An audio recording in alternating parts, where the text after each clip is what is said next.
Sup, gangsters? Welcome back to Ethan's Day Off. New episode. It's been a little while, but hey, you know what? It happens. We got Joey Vyvanse on today for episode 12. Joey Vyvanse is an artist from Vancouver, British Columbia, Canada, and I'll be talking with him, his inspirations, his music, upcoming stuff, religion, politics, all the stuff that you want to talk about with the first date, obviously. We talk about in this one. So sit back, relax, enjoy all the stuff in the description for his platforms. This is Joey Vyvanse.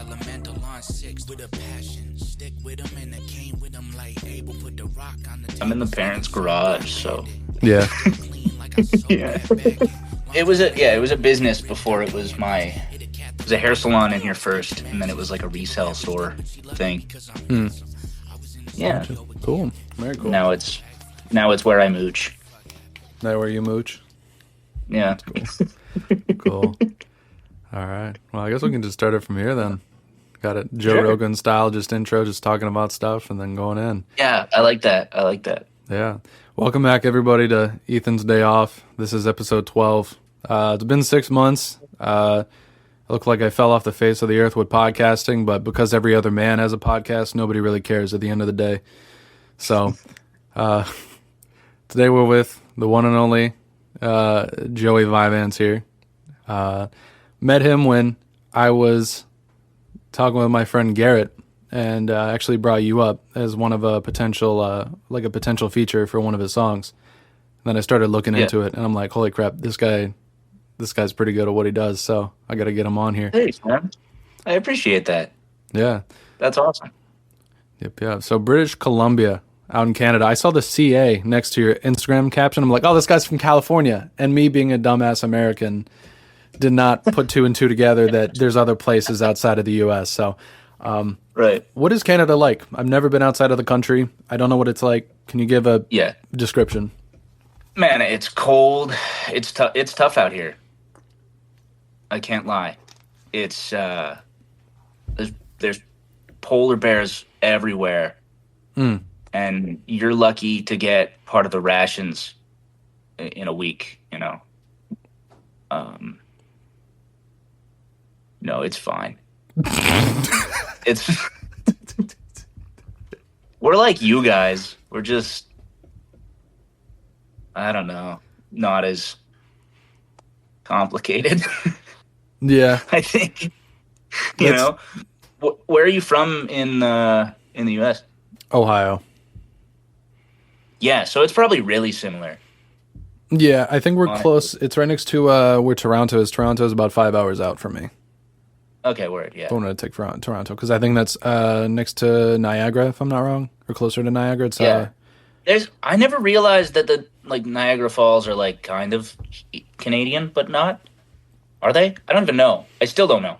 But it seems like they're closer to here than I thought they were growing up. I have no idea. Closer to, well, yeah, it's kind of in between. There's an American side and then there's Canadian side of Niagara Falls there. And actually, I was talking to my friends a couple days ago, and one of them was like, dude, the American side sucks. Like, compared to it just looks run down. And then you go to the Canada side, and it's like so much better. Which I don't, I mean, I that sounds about accurate. But, yeah, I got people bothering me to get my passport so then I can actually get out of the country and get a good perception of the world. So I haven't updated anything. I don't actually know how to do that either. I'm just barely a person. You're like, I can't wait to talk to this guy, and I'm like, I don't know. I stay inside. What do you mean you're barely a person? I just don't know how to do my passport thing. I don't know either. I search it up, and then I search it up, and I'm just like, man, I don't really know if I want to go to. It's like going to the BMV or like going to get your license and stuff renewed. Yeah. I don't know if it's the same way as it is in the U.S., but it's terrible. I'd rather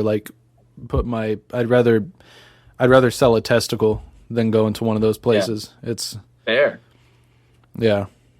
At least you'd make money and not waste time. That's true. All right. I don't know if it's the same. We do a lot of it online, but even when I do my driver's tests and stuff, it's not, I don't know. It's more just a wait on what kind of booking you can get. But that was I don't know. Over COVID and stuff, it got worse too. Yeah. because you book a driver's test or book your license thing or your photo or whatever, and it'd be like 8 months in advance. And you'd be like, "Fuck me, That I better be stinks. free on that day," Yeah. you know? Otherwise, you'll wait another like year and a half or something like that. That sounds terrible. Yeah, yeah, exactly. Yeah. It's not ideal, for sure. Not at all. Not at all. So to get into the basics here, Yeah. I looked around a little bit, did a little bit of research and such. But I wanted to ask you, like, your first start. I know you talked about, getting really being into like pop music when you were younger, and then as time went on, when you were listening to hip hop, you're like, holy crap, this is like my thing, and it's increasingly gone up more and more. And I wanted to ask, like, when did it start? When did that transition start to happen when you were younger?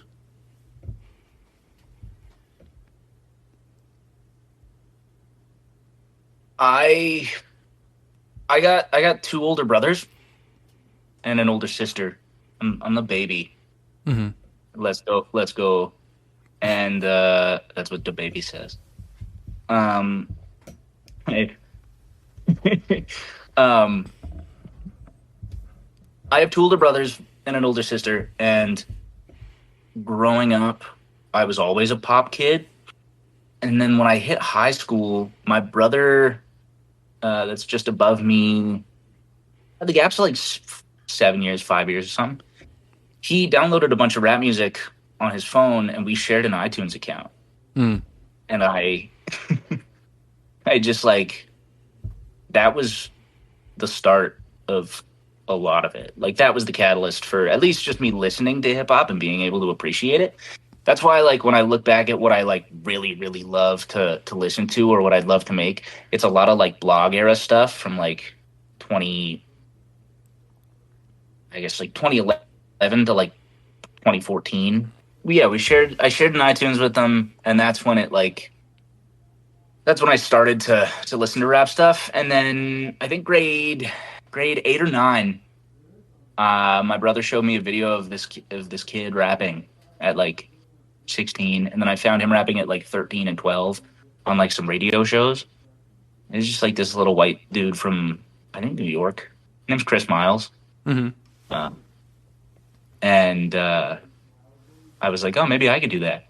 And then I hung out with a kid, one of my homies, and we were watching Star Wars when The Force Awakens came out. There's a whole story. There's honest. This is gonna make sense. But we were watching The Force Awakens, and we started making jokes about like what would like a Star Wars mixtape be called? Because we were both fans of rap music, and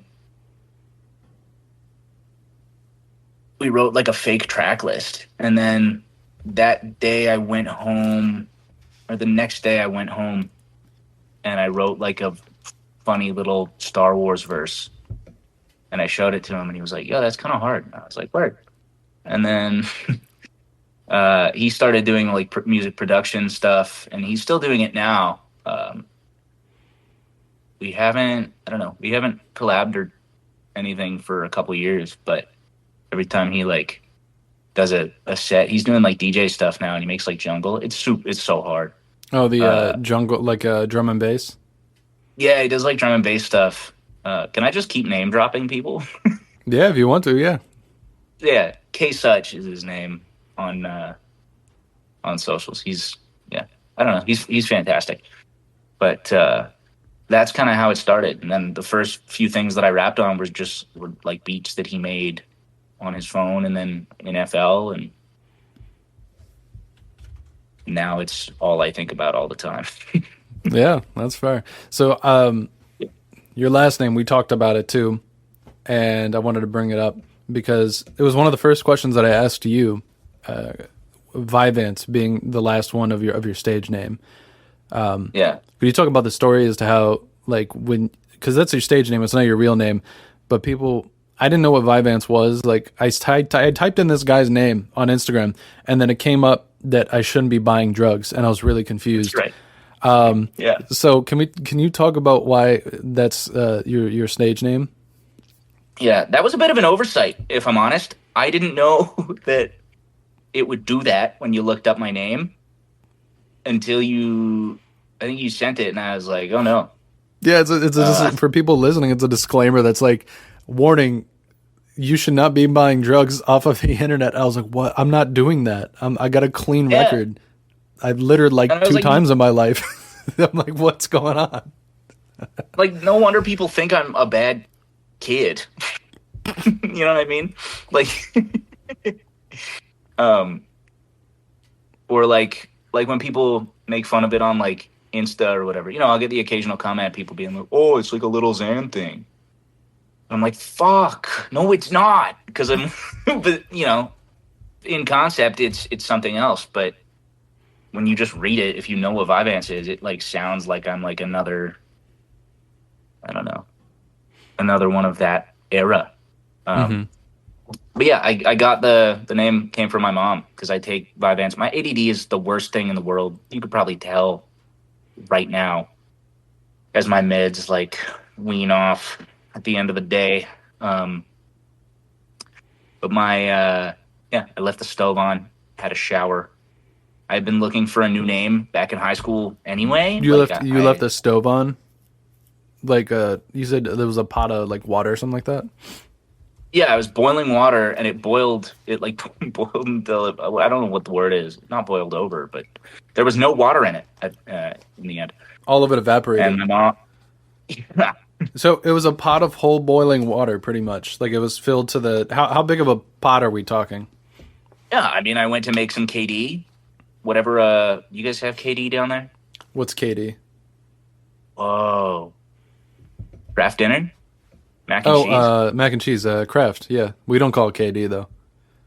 Crazy. You know, that's how I know that Drake is Canadian, because he calls it KD in a song. Oh, okay. Yeah, I'd never heard it called KD before. That's interesting. Yeah, there are weird little things like Smarties, the candy in the tube thing. Yeah. Out here, Smarties are little chocolates. Anyway.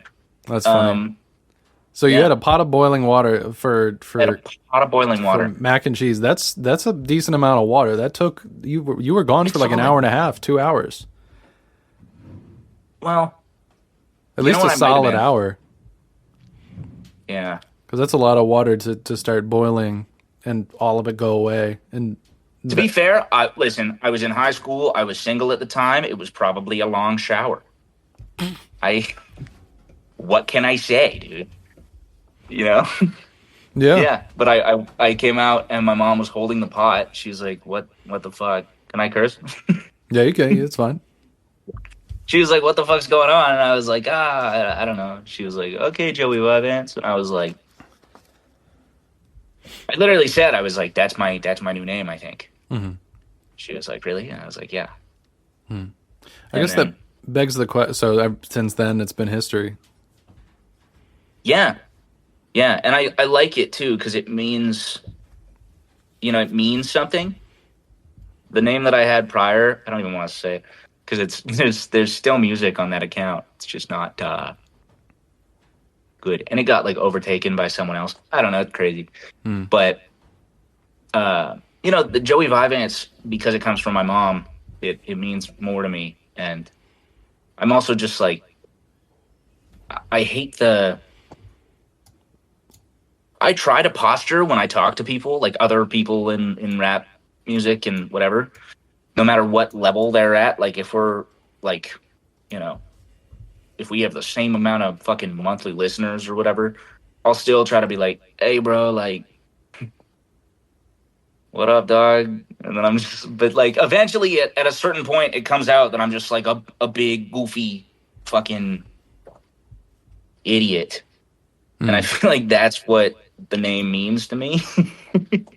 You feel like you can just kind of, it's almost like being yourself. When people say just be yourself, like it's so much different because it's interpreted differently by everybody on how to be yourself. Like some people don't even know how to be themselves. Some people don't know who they are. So it's almost like a part of you that's just like, it gives yourself permission to not be as serious compared to all the other people that are trying to do the same thing but are getting nowhere with it. Absolutely. When I go on stage and I fucking black out for half an hour or an hour or 15 minutes, every time I do a physical thing to put me in it. Like, after I put out Gelato, I wore the jersey from the cover photo Mm-hmm. because I was a theater kid in high school. So when I when I I can see put that that. on, it's like I'm getting into character, but it's like it's exactly like that. I'm just opening myself up to be more of myself instead of like, having a different name that isn't really me. And it's like, as much as I'll talk about anything in my music, Mm-hmm.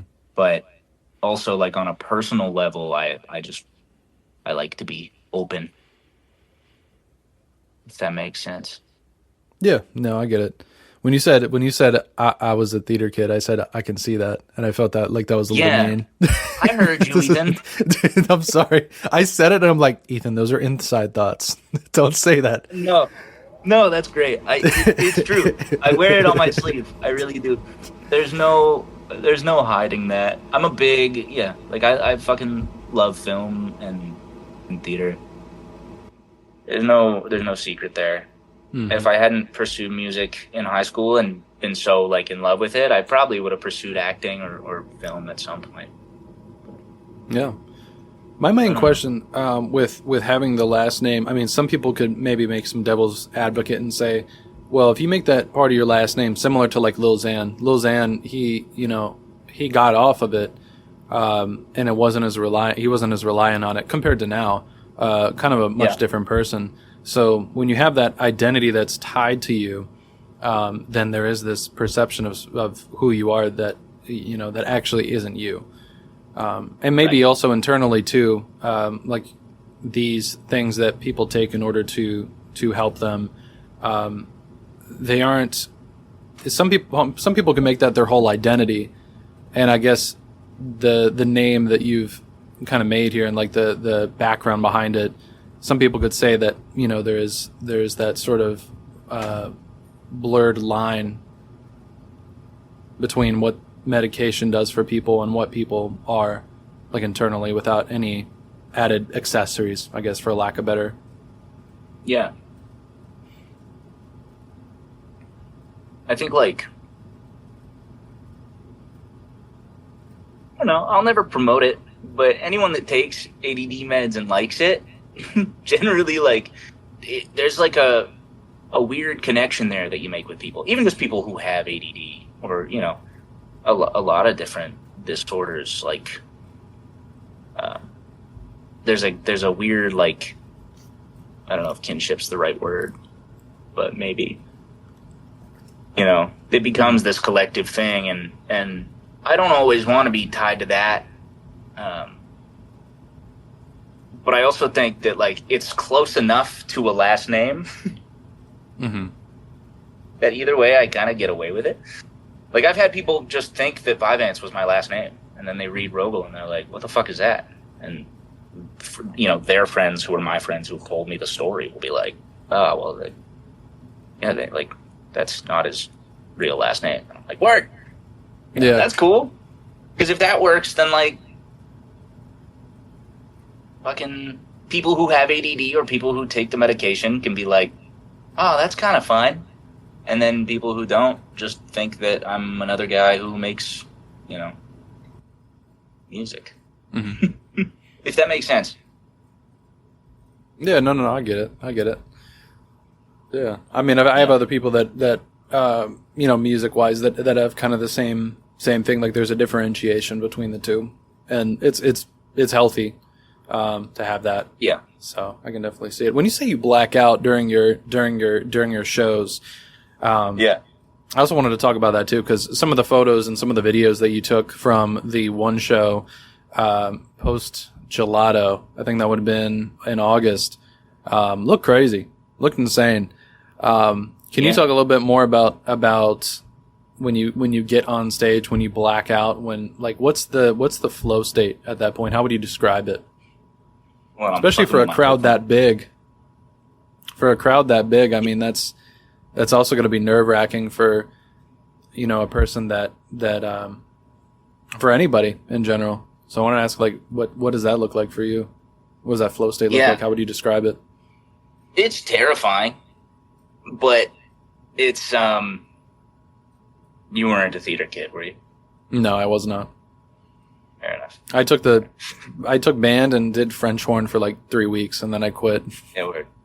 Yeah. Band makes sense. Band just... Ouch. See, how does it feel? I'm just Fair kidding. enough. No, you just look like one of my buddies that was in band. Yeah. You know. You say you took French? No. French horn. The instrument. So why did you say French? Yeah. All right. Okay, yeah, French horn, and I took that because that was the only one that was like free, I guess. I couldn't do any of the other ones because you had to spend money on a deposit. So they had French horn, and I did it for 3 weeks, and then I quit. I'm like, I had one bad day. I'm like, I'm done. And I actually am kind of happy that I did that because I feel like I'd be a much different person if I didn't, quit that thing before I got ahead. Yeah. But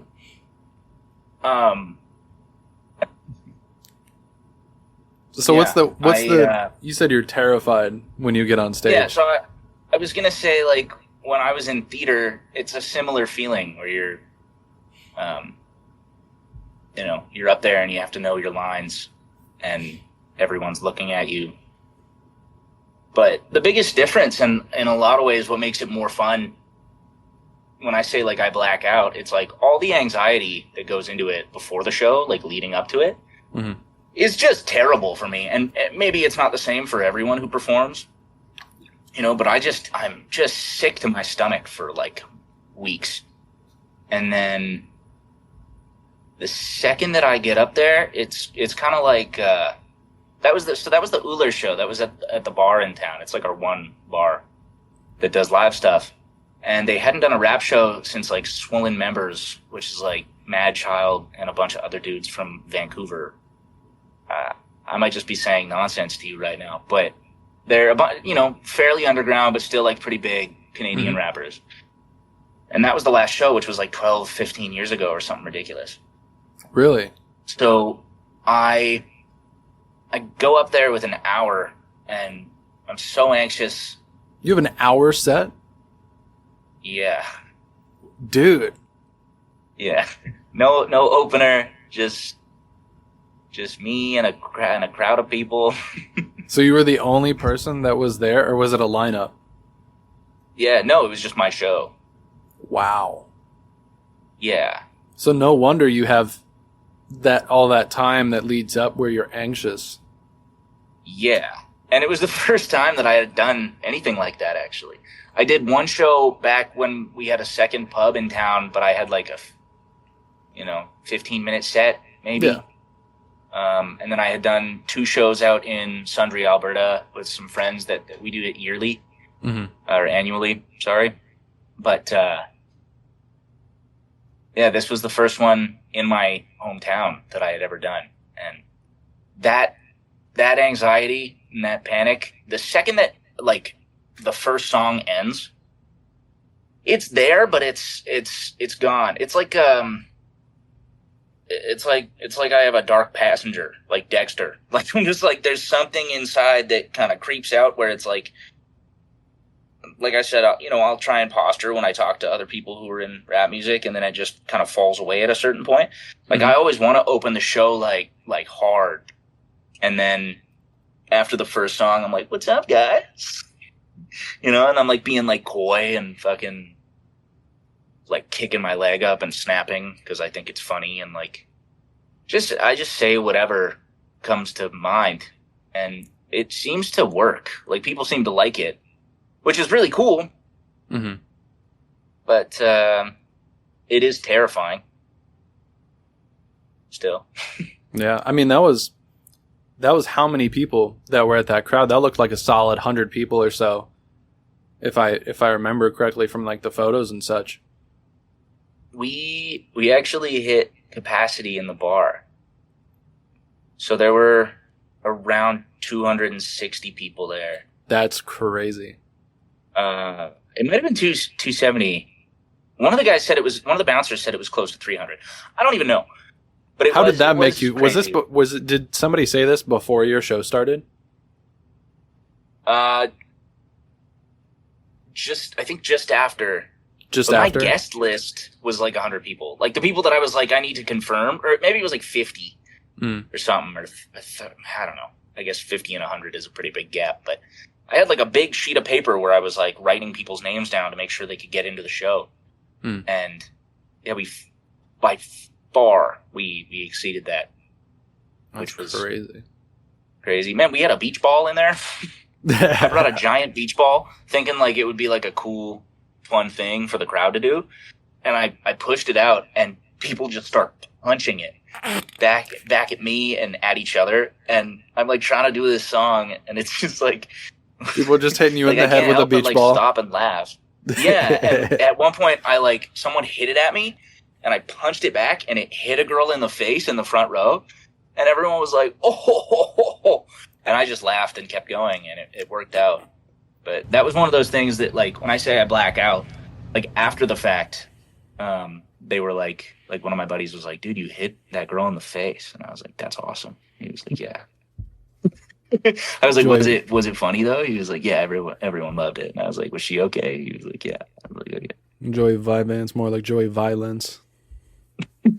Bars. That one's free for you. You can have that one. Yeah, I appreciate that. I'll put it in my notes. There you go. Cool. Yeah. Oh man. Well, awesome.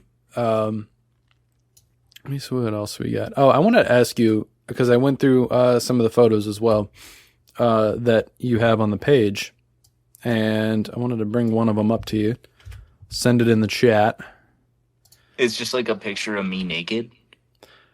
I did. I may or may not have found those, but you know, we allow cursing, but we don't allow nudity on the platform. But got a photo here. I want you to explain this photo to me, because I'm a little confused by it. I want to know the context behind this photo here. Yeah, that's my buddy Sam in his Grinch pants. What was the build up to this photo being put out? I'm doing a hot ones at this point. I'm bringing up photos. No, I like that. I like hot ones.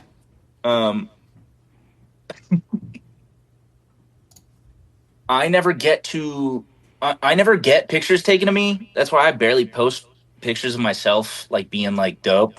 Like if I have like a nice outfit on, I know that I can wear it at any day of the week because none of my friends are going to be like the ones to take pictures. But I take way too many pictures of my friends. So my camera roll is full of shit like that where it's just like, yeah. Buffoonery. Yeah, just being baked in a gas station. You know? Just being baked in a gas station. You just go into a gas station fried. Just finding, I think that was part of a larger edit too. Like, there were 6 photos of him from different angles, and I like moved the camera everywhere. You know? Yeah, I love that you. Dude, this is hot one. Yeah, I've gone through some of that stuff. This is by no means Nardwar. I mean, I like to definitely pull some Nardwars here and there and ask some unique questions. That's what I love doing because it gets people going. But from the social media side of things too. I mean, you'll do freestyles, you'll do these challenges. I still remember the token one that you did, and it's just interesting. Like I look at a lot of the social media stuff that people will do now, and it's not encapsulating anything exciting. It's very self-serving. Ever since I've done what I've done and I've just posted videos and just said, hey, here you go. See ya. If you like it, you don't. That's okay. And ever since I've done that, it's just been great. With you, I like the page because it feels like I'm going into a party of some sort. Something's happening. And it's very unique when musicians and artists and rappers are able to do that, because I'd say only maybe 1%, if less, are able to do what you do in terms of making that feeling in the stuff that you make. I really appreciate that, man. Yeah, I really appreciate that. That means a lot. I when it comes to the live stuff, I like one of the biggest compliments that I get is on my stage presence. I don't really know what that means. I because I just kind of say anything, and that's kind of, it goes the same for like when I do the Blue Doors, like the freestyles and the remixes and stuff. That started because I had a spare song on a Logic beat that I was like, oh, maybe I'll record this, and then a bunch of people were like, this is funny, like that beginning bit where it's like 20 seconds or whatever of me just like saying random bullshit is the part that people tend to like. And that's why I haven't posted one in a while. I want to get back to them. Like I'm going to,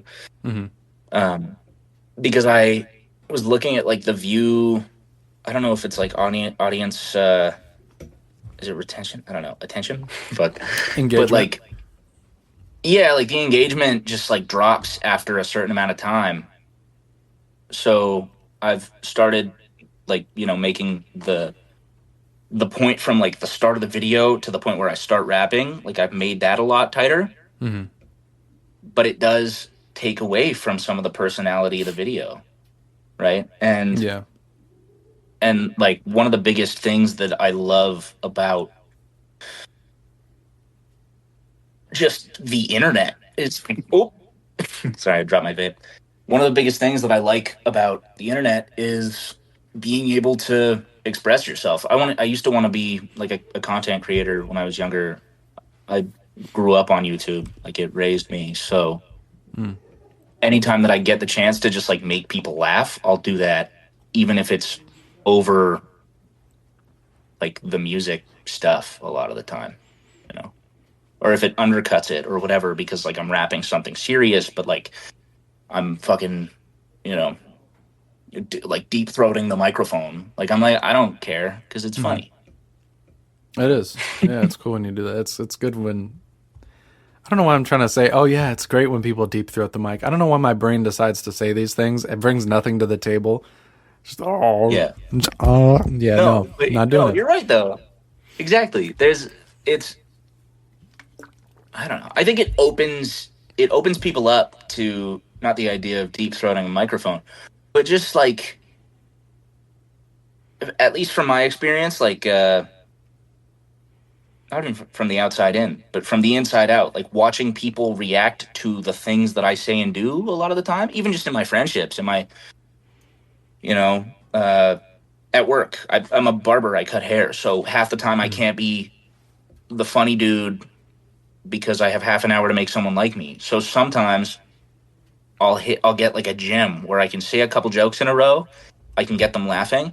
And I can see the moment where they start to open up to the idea of me just being myself, and they start to become them, more of themselves as well. And I think that goes for anything like that. Like when I did the live show, there were two Jehovah's Witness girls just like screaming lyrics in the front row. And like, what was the song? I played "Stay for Good," and they were like, "Yo!" And like the third or fourth or second bar of that song is like about like being fist deep in a woman, like a cookie jar. You know what I mean? Sucky, and I think, sucky, sucky, where the bottle go? Yeah, bars. Bars. Yeah, no, but like, I think that there's something in people being vulnerable that makes other people more comfortable with themselves. And I think that goes for every single, medium that I like to cover. So if I can have that effect on people, then that's great. Like hearing that when I, if you go to my Instagram or you go to my page, like it's like it's like a party. Like that's kind of what I want. Yeah. Completely unintentionally, I've achieved that, I guess.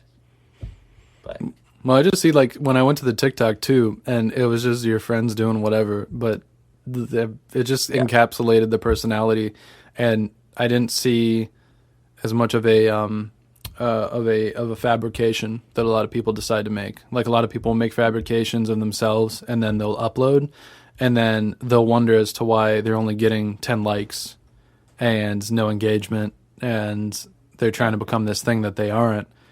And I just appreciate seeing that, like, that wholesomeness or that genuine person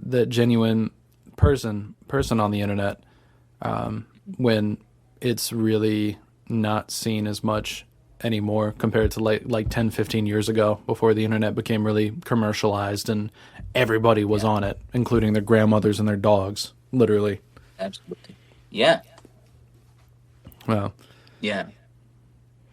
That's one of the things that I try to keep in mind with, like, especially with the music, just because, like I said, I like to talk about whatever when I make stuff, but it can also be, you know, like art for the sake of art. Like, I'm not a hard person, but if I want to make a hard song, I'm gonna do it because it's dope and it sounds cool, and because some of it is very, very real and pertains to, a lot of what I saw growing up and what I still see, and like that's not. I don't think it's ever something that I really need to like justify, but on the other side of that, there's a part of me that's like, I'd rather show all of those sides than just the hard side or just the like goofy one or whatever. Yeah. Does that make sense? it does. It does. The I feel way like I I'd say that a rationalize, lot, but it's like, you know, yeah, no, that makes sense. What I interpret that as, and I've had that too, is like, we are who we are. We're all gonna die at the end of the day. So like, right. if we want to not be who we are on the internet, then we can do that. But to what end? It's like, Right. yeah. So you might as well. That's what I come to. It's like, even if you don't like, the views are not going with you when you die. So like, why put so much value and weight on it? Like, keep your day job, do what you want to do, and if it goes somewhere, that's cool. But the best way you can do that is like not having to play a facade. Absolutely. Yeah. That's why like labels scare me so much. Like, if I had the opportunity to sign, I probably would. I don't know. It's such a hard thing to agree on, but just the idea of it freaks me out. Because so many people turn into just like they're like commodified, and I like the freedom that it gives them in terms of like being able to pay for a music video, because I can't do that presently, but everything else is so scary, and it just, every time it comes up, it feels like a trap, and it feels like it's going to put you into something where you can't really be yourself. So I like taking the independent route for now and just being able to make what I want, right? With that being said, like I do potentially, for the viewers at home, for the audio listeners, I just picked my nose. Joey Vyvanse picks his nose. That's crazy. Put this on Instagram right now. We need to get this man canceled. Joey Vyvanse. I was talking about. I can't listen to his music anymore. This guy's took it too far. I was thinking about that. I was so scared of being on here just off of like I don't trust my own brain. Like I was gonna come here just like full Nick Mullen, just like lose my head. Yeah, how does it feel? How does it feel now that, like, getting into it? No, it's nice. It's chill. I'm chilling. That's good. Yeah. How are you? I'm doing good. Yeah. Yeah. I don't want to avoid a question, but I feel like there was something there was probably something more I wanted to say, and now it's gone. That's about the independent label, or being independent versus being on a label. Like, thank you, Jesus. I want to. There's potentially going to be like some rebranding that I do in terms of just like better looking photography and a more consistent release schedule and stuff like that. But I don't want those things to take away from what I've built in terms of like showing people who I am. Mm-hmm. So I had someone pitch today that I should make like a Patreon, and I was like, ah, that'd be cool because a lot of the like video essayists and people that I watch on YouTube, like they'll do the same thing. But I'm also like, I was like, I don't think anyone would pay to like watch me like make a song. And he was like, you'd be surprised. And I was like, okay, you know. I think at some point, like if I can grow my audience a little more in the next year, then I'll probably start a Patreon Mm-hmm. and release some exclusive stuff. But until then, just getting the photography right and the scheduling. Mm-hmm. I feel like that's important. Can you still hear me? Yeah, I can hear you. You're all good. You're all... Word, my dad's calling. I told everyone I was going to be on airplane mode, and then I couldn't go on it because we were on Discord.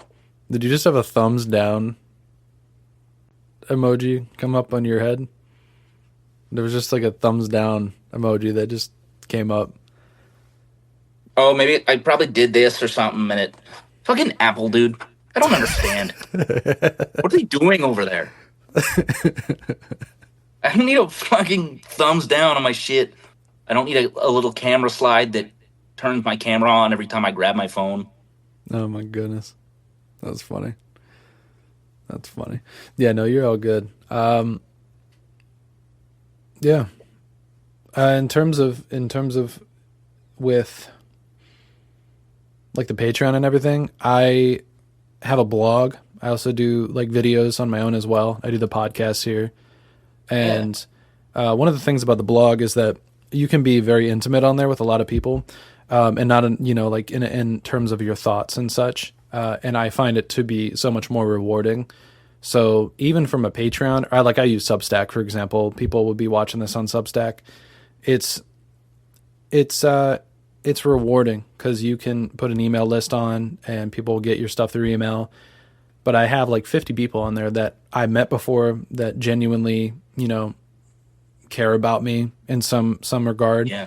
Feels like so 10 times, 100 times more fulfilling when you put out this stuff and it's your thoughts and opinions, but they're articulate and people like what you do, So I would consider it. I definitely would, because I mean the content even that you have now would be very rewarding to put on something like that. Like I'd pay for stuff like that personally, considering that I've listened to the music for a while and I put gelato on the iPod and everything. And like, it's just it's very contagious, the energy that you put out in some of the music stuff.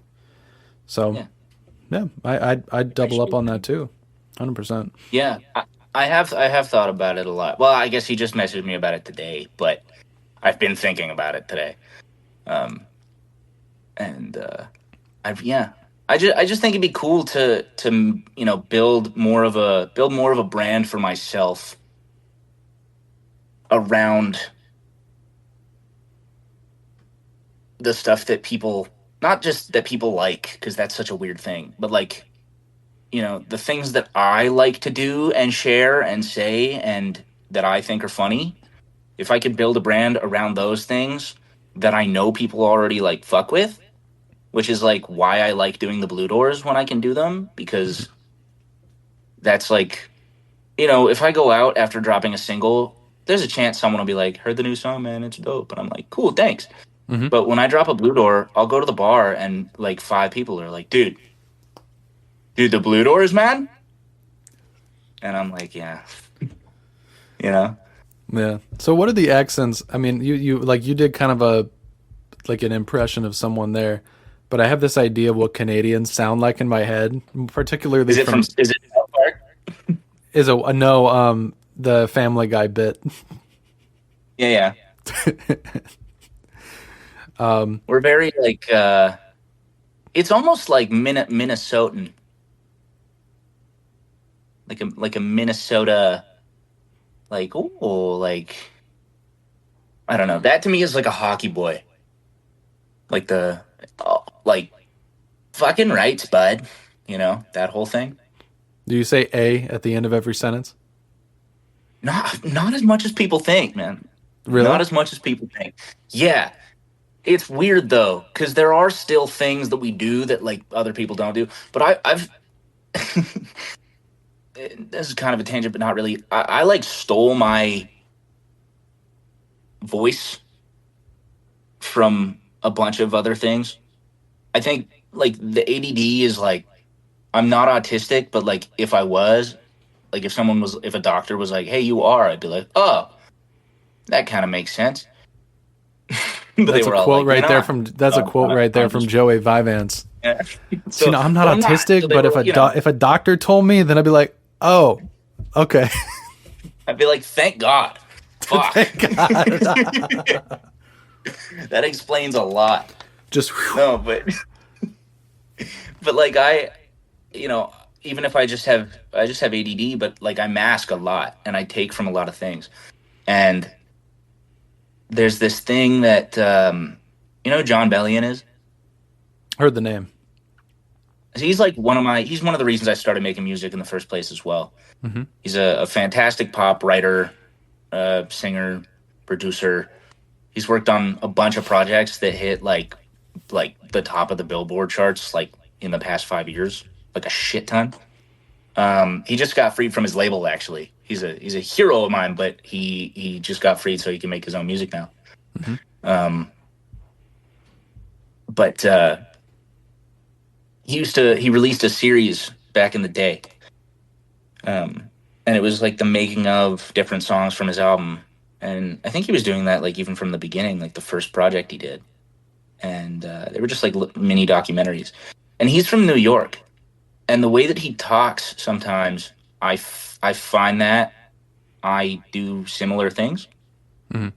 and I think it's just from being so like I have like a fixation on like the New York way of life. Like The if New I'm York way like of life. just like the like John Bellion making beats and saying like yo like I don't know like saying like that like a beat like a beat knocks and like fucking everyone on Griselda. Wu Tang is like my favorite shit from like the 90s. Hmm. Like there's just fucking like I'm watching Daredevil right now. Everything about that character, like Matt Murdock as a character being from New York, I just have like a weird fascination with it, and I think I always have. And so there are things in my speech that come out in that. Like I when I say tea, sometimes I say like my teas, and I talk through my teeth a little bit. And maybe that's not like the most New York thing in the world, but it's definitely something that isn't from fucking Canada. It's Mm. really strange, and I don't. I just did it again. I'm gonna try not to think about it when I say, you know, I don't. But it's I don't know. Canadians talk fucking weird, dude. Like the further the further east you go, you can't even fucking understand people. Well, because We there's a lot sound of French Irish. Canadians. They just all scream at each other. You know it's after them. Well, that's true. Well, French I got that Canadians one scream right. at us. They scream at you. Yeah. And then the people in Newfoundland are just like, Dude, that's where it's nonsense. It's a yeah, nonsense people speaking a nonsense language. I swear. just There's speaking nothing cryptid. good in Newfoundland. Just just speaking cryptid. Just That's what it's like. It's like they're fucking Gaelic. It doesn't even make sense. oh my gosh. I should make a record with that accent though. That'd be funny. I That'd should be just go live in Newfoundland for like 4 years. It's not worth it. What do they have out there? Boats. Fucking a stable, maybe. Like yeah. a lighthouse. I don't know. I don't trust those guys. Just like on the road, or like there was a one dude that had a bus in Alaska that he stayed in for a while. There's just, I don't know if you've ever heard of that, but just like severe isolation, just making a record. You ever thought about doing that? About making like like going Yeah. out and and just making something like that for taking a week or two or something like that and just seeing what you make? Yeah. The thing is though, is I'm so isolated already. I isolate myself. I do get the idea of like, like Mac DeMarco traveling and making stuff. And, I'd love to do that.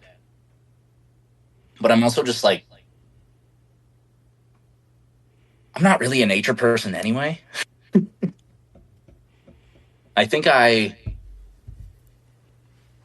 isolate myself enough in terms of like I don't really like to go out that much anymore. I'll hang out with the boys and we'll drink and hang out. I was gonna say Chang, but you guys probably don't say Chang down in the US. Chang? Yeah, like hang. What's the CH for? Is it like two words put together? No, I think you want to Chang. We're Changing. You guys gonna Chang later? Now, Yeah, I think that sounds it's like just a thing we say. sounds like another word for coitus. I don't like the connotation. It does kind of sound like bang, dude. That one Jehovah's Witness girl that I was talking about. One time, I was hammered with my buddy at an Earl's in the sweet city of Edmonton. Mm-hmm.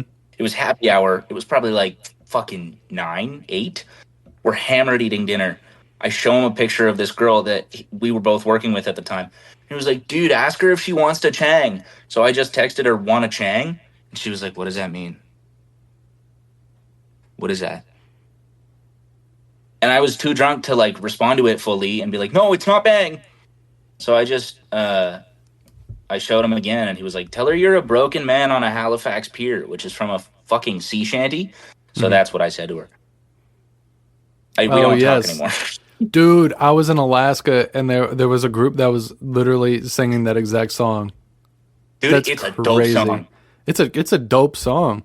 I made a video about it too. It was when you said that I'm like, where have I heard that? Oh, yeah. You travel quite a bit, right?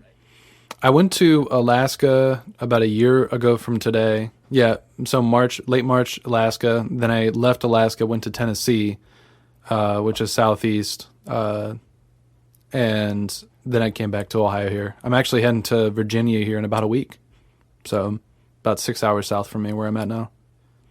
Is it for just your own enjoyment? Can I ask you why you like to do that so much? Because I like I said, I'm a homebody, right? Like I like a road trip, but I don't know. It's fascinating to me. Yeah. So I back in January of 2024, I was at my dad's place in Florida, and I only had maybe $1,000 to my name.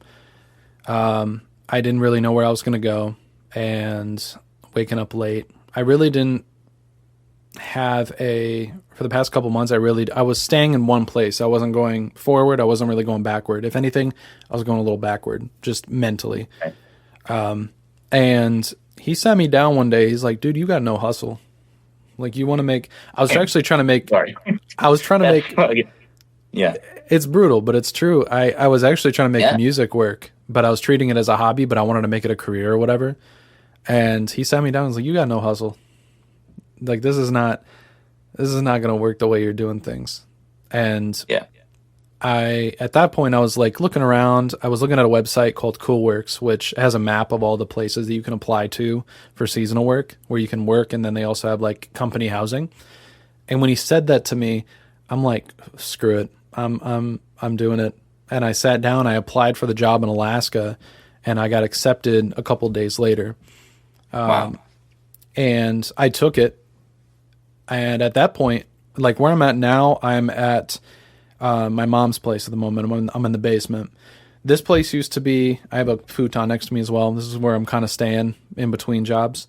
But I was here not most of my life, but for a solid year or two, I would be here at this desk playing video games, just looking at porn, just wasting time, generally speaking.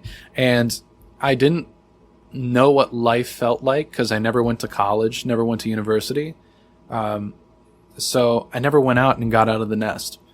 And I was just like, at one point, I'm like, screw this. I got to get out of here. So I did. Went to Alaska, went to Tennessee, and lived life, saved money. That's where I found my girlfriend now, which we're together now for almost, actually 7 months as of yesterday. Yeah, man. I just hit my 6th month like a few days ago. Oh, nice, man. That's cool. Yeah, that's good. And a couple other things as well. Like I started making the videos. I'd make 30-second videos with my 2009 Kodak camera I bought from eBay for $30. And this thing, I've gotten more satisfaction and views and a better work ethic out of it than anything else for years. So I do it because me being here in Ohio, I'm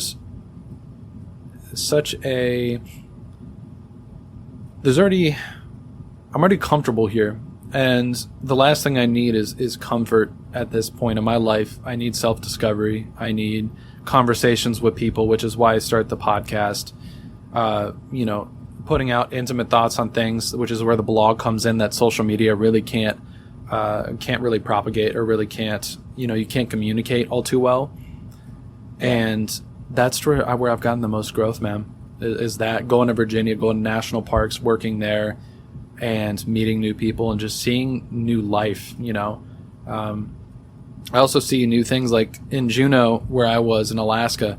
It's one of the most progressive places in Alaska. They voted Joe Biden 70% to 30%, which is... Wow. You only really hear about that in cities like... Did anyone do that? Did anyone do what? Oh, voted? Oh. Based question. That's funny. No, a lot of people were... it's a very progressive city there. Alaska generally is like very conservative, but because it's the capital city, and like places like in Ohio, there's Cleveland, there's Washington, D.C., they're all very progressive. They're all very left-leaning. So it was 70-30, which, so, and with that being said, it's one of the first places that I went to I got invited to a drag show. Hell yeah, dude. Dude, they party. It's weird. It's not anything that I've ever seen. So I was sitting with 2 other straight white guys just experiencing this. And I don't know, you form these things on life that are in your personal experience that you experience it rather than hearing what other people say about it on the news or media or whatever. And that's just more of what I want, is like, what is not I guess I can say what is my reality. I'd rather have my reality than what other people want me to think, Yeah. So that's another thing too, is just I crave that, because it's not that I'm trying to find the truth. I'm just trying to experience things that other people already have a closed off opinion of due to what one person said or he said, she said. For sure. So yeah, that's awesome, man. Yeah. So I fucking loved. I went to my first drag show like within the past 6 months, and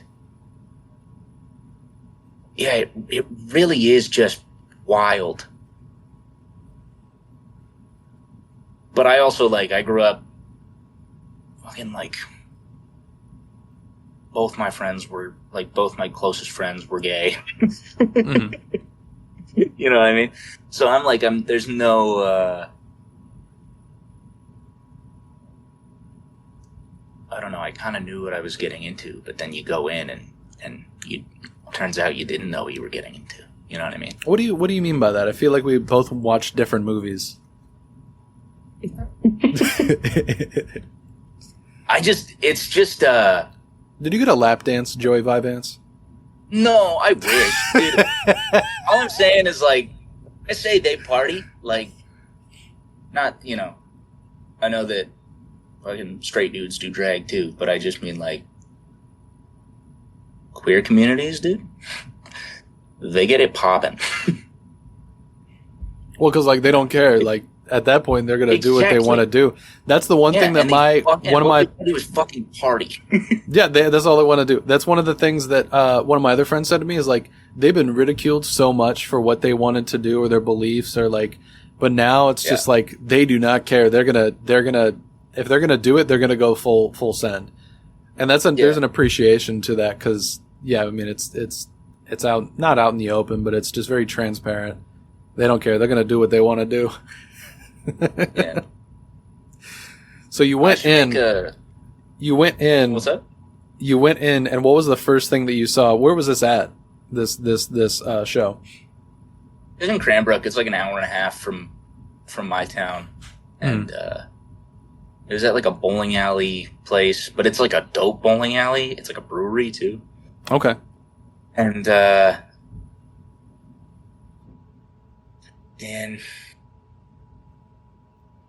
just the costumes are elaborate as fuck.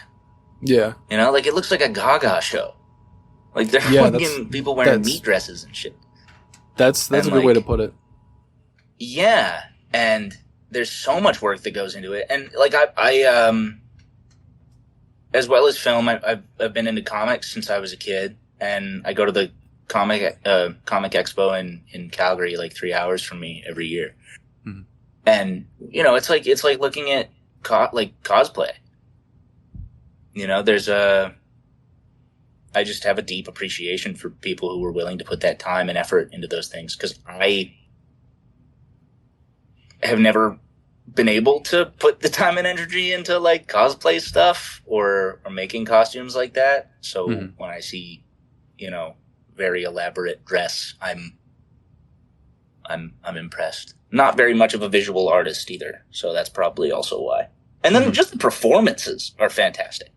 Like, you know, we were talking about my stage presence. Like, there's like a whole other level in just that, like, world. Yeah. I need to make a the Kendrick All Right equivalent for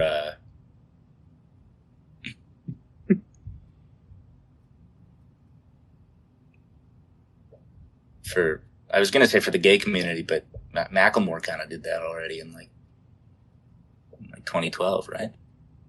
I think so. Yeah. Damn. I see the intrusive thoughts just hitting you right there. Just making it all right. That's funny. Yeah. That's cool. My goodness. That's cool, man.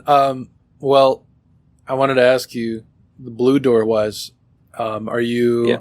I did think of a couple beats. You know Jay Dilla? I can't wait.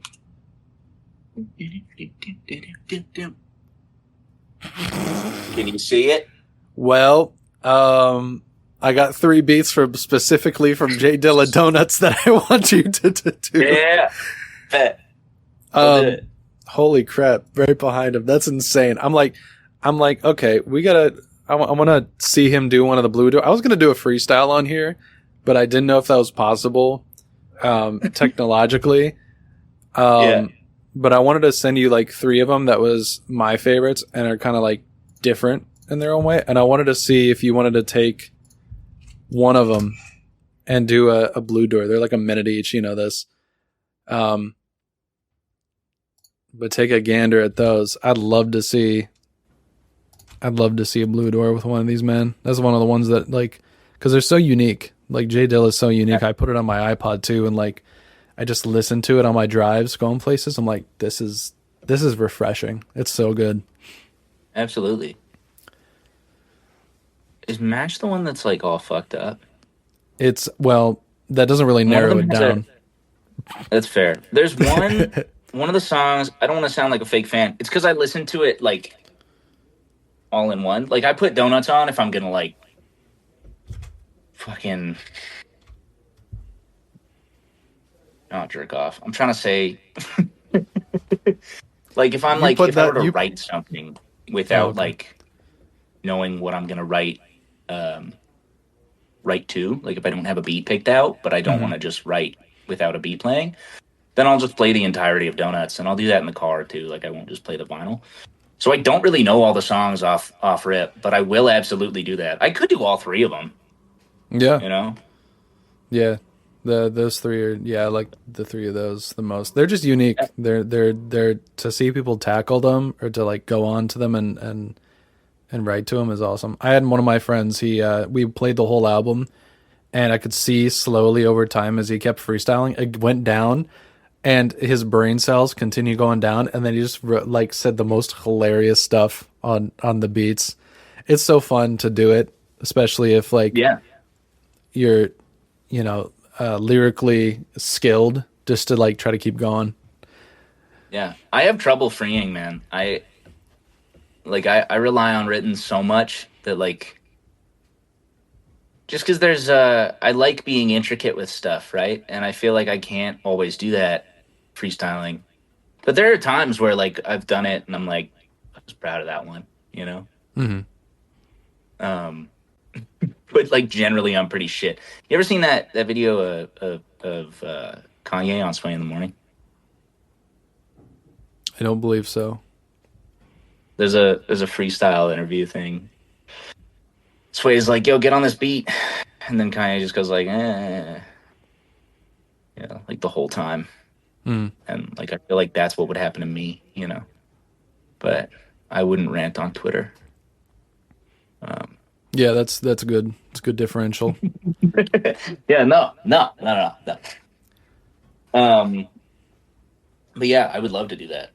There's a bunch of stuff that like, I mean, one of the reasons why I haven't done a Blue Door in a while is just because like people used to recommend a lot of stuff, but then it just became so standard, and I started doing a couple that I had just like picked out myself that they stopped like, you know, I don't know, my friends stopped being like, you should do a Blue Door on this.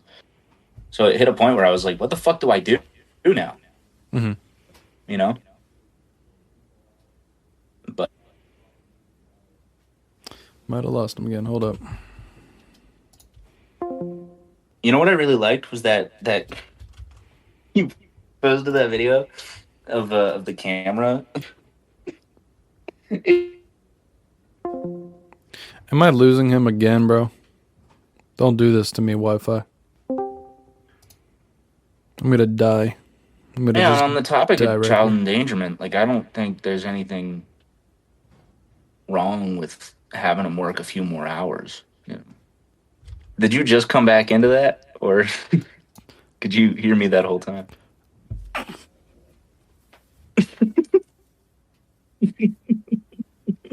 You were a troll. You know that, man? I'm sorry. I know. You were waiting for that too. Oh, he lost his connection again. I can't wait to mess with him this time. Dude, honestly, you're going to find it in the audio and be like, wow, because the second that you popped up, I said that, but at no point was that in the plan. I'm impressed, I think. It was impressive. I don't know. I don't know what's happening anymore, honestly. It's okay. We're back in it. We're back in. I don't know how much time you have, but I'm chilling, but it's up to you. No, I'm chilling too. Okay, word. You were saying one of the things was about the camera or whatever it was? Oh, the rig. The rig. What do you mean by the rig? Camera rig? Oh, is that what I was talking about? This thing? Yeah, well, when you were the video that you posted. Which one? Oh, the Oh, with me, the stable is like the one that I just posted today. What about that? Well, you wouldn't have been able to see me that whole time, right? See you now when it like cut out. Oh no, I wouldn't have been able to see that. So I'll listen to the audio, and you'll say some deplorable. Yeah. Wait, how does it link to you and the? It's just me saying slurs for 10 minutes. Okay, Joey Vyvanse is officially canceled. Joey's first interview. I'm just kidding. I'm joking. I'm joking. I'm joking. You can ask my friends or my family if I do that. They'd tell you no. Condone child slavery. No, the slurs. But I was gonna say the camera rig. That's what I talked about when you were gone. That's why I was standing up because the first thing I thought was like, oh, that would be dope to shoot a music video with, and then the second thing I thought was like, it kind of looks like the camera's on his penis, and I just was laughing at the idea of me having a rig that just looked like I was like going like this, and it's like looking at me. Hmm. You know? Yeah, yeah. I nearly commented like penis camera rig or something just like dumb. But then I was like, maybe he wouldn't like that. No, I mean I'm all for it. I mean, essentially, Yeah. that's. I mean, I'm all hands on deck. You know, that's essentially what it was. I mean, the video that he's talking about, I had a tripod that was connected to a 3D printed like pad that would go in between your hoodie or your shirt and then your like pants, and yeah, you just walk around with it and it'll be relatively stable. It'll be awesome. Yeah, he 3D printed that thing, and Holy shit. it was awesome. Yeah, it's like a little pad, and then he put it on a unipod, and then it connected out, and then I had the camera on here, and I was like, I was whenever I move around, I look like a TikToker, but I wouldn't be moving my hands, you know. Yeah. So, Yeah. 100%. Yeah, that'd be cool. That'd be a cool. It looked yeah. really cool. It was fun, especially with a really like low res camera. Like this thing has been through some very interesting scenarios. So, I feel that, man. I got my studio monitors are the same ones that I had in grade 9. hmm. They're really bad. One of them is like fully blown out. I don't know how I mix music even, like to the point that it sounds good. Because it really doesn't make any sense. It shouldn't. They shouldn't work. Yeah, yeah, I think they were worth like $100. yeah. Mine are too. Mine are too. Yeah. Hey man, the mixing sounds good. I appreciate it. Yeah. Thank Who's you.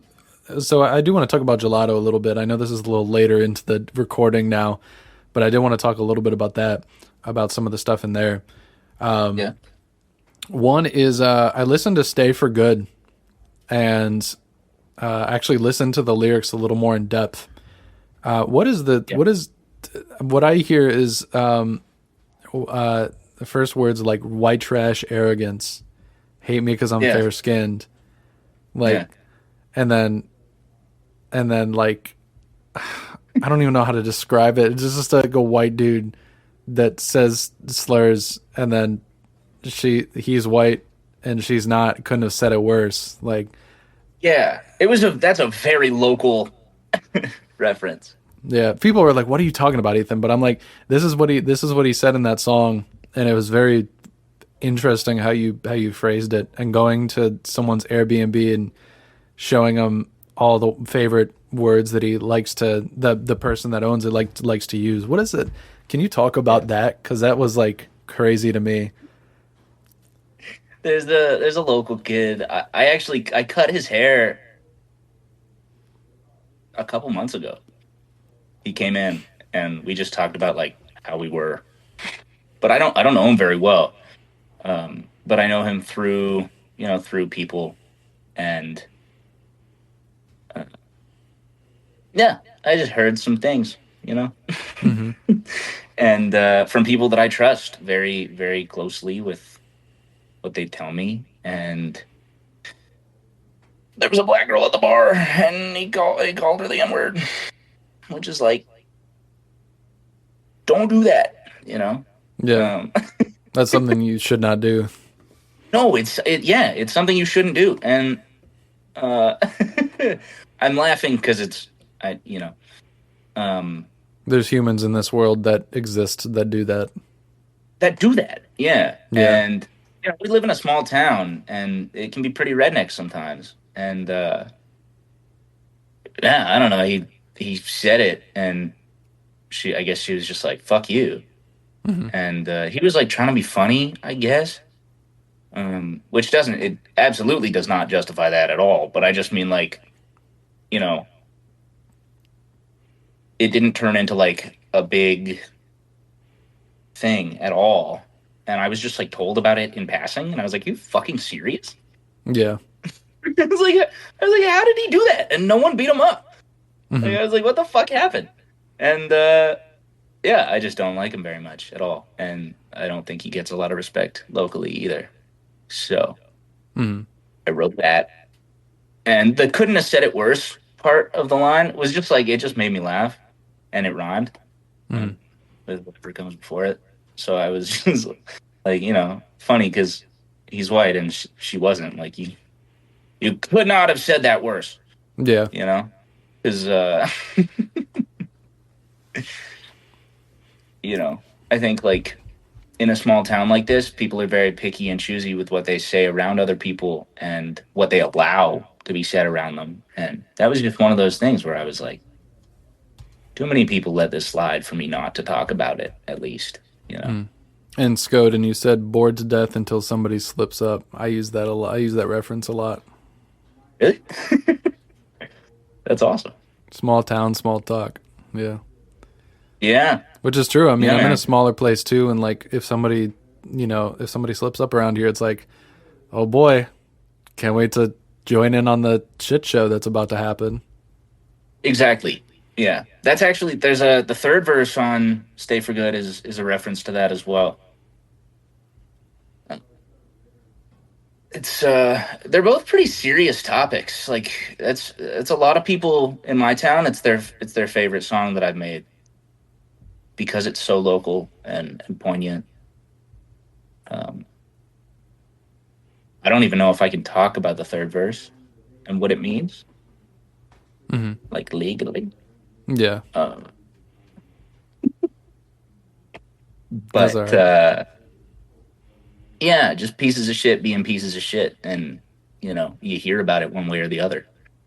And my way of dealing with that has always been to write about it and to rap about it.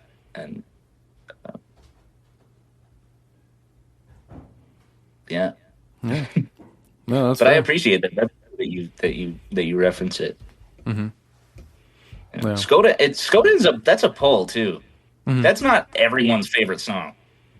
Yeah, You know what Skoden's I pretty mean? good. I like I think it's the second verse on that song. That one's Me too. that one's a really good. Yeah, Uh, I got a homie. He's like my little brother. His name I call him Speed in the music. Um, he's got a little brother named Phoenix, and we call him Fiend. And so there's a reference to Phoenix in that song, and I mm, just thought it'd be like funny if I said Phoenix because I always say Speed's name, and then I'm like I reference Speed like too much, but yeah. Phoenix liked it. He liked the reference, so he's still in high school. But yeah, Yeah, that's pretty cool. You like funk music? Because I mean, funk, funk Skoden, or folk. yes, funk. Like Skoden, I kind of have that sound to it. Oh, yeah. There, I like I like hyperpop a lot. Hmm. Breakins and Eden released two of my favorite albums from what was it, 2 years ago, maybe even 3 years ago now. Um, and that like distorted like bass coming in where there's like minimal lyricism at all Hmm. on the hook is like it just was cool to me. Like I was like I feel like I spend so much time writing lyrics and sometimes you get to a hook and you're like, this is already a rap song. I have the verses done, but I like adding more words into a hook just makes for people having to tune in more. Hmm. And Skodan is like I'm Métis, and one of my friends, Chuck, she's native also, and I don't know. Every time we get in the car, she'd be like Skodan, and I was like, can I put that in a song? She was like, sure. Um, And so, I don't know, the stars, without sounding corny, the stars aligned for it. Hmm. And I was just able to be like, oh, maybe I'll just yell Skodan and that'll be the hook. And then it was. And I was like, this is dope. That's pretty You know? cool. Yeah. I don't know. My process is weird though. Mhm. What prompted you to write Cake Batter? Mm. Can we talk about Is it the nut? um Is it the berry button bar? Or just cake batter as a whole? wait, the first I mean Cake Batter as a whole, I mean, but also particularly that last one. You may or may not have gotten an anonymous message about 3 months ago Right. Yeah. that For, that I that someone may or may not have commented on another account right. to not embarrass themselves. Right. They probably lose sleep over it too. It's oddly specific. I don't know why I know this information, but That's dude, that's hilarious. Wow. I'm blown away. you're blown away. So for Yeah. people that don't know, Yeah. it's one of the songs that I listen to of his that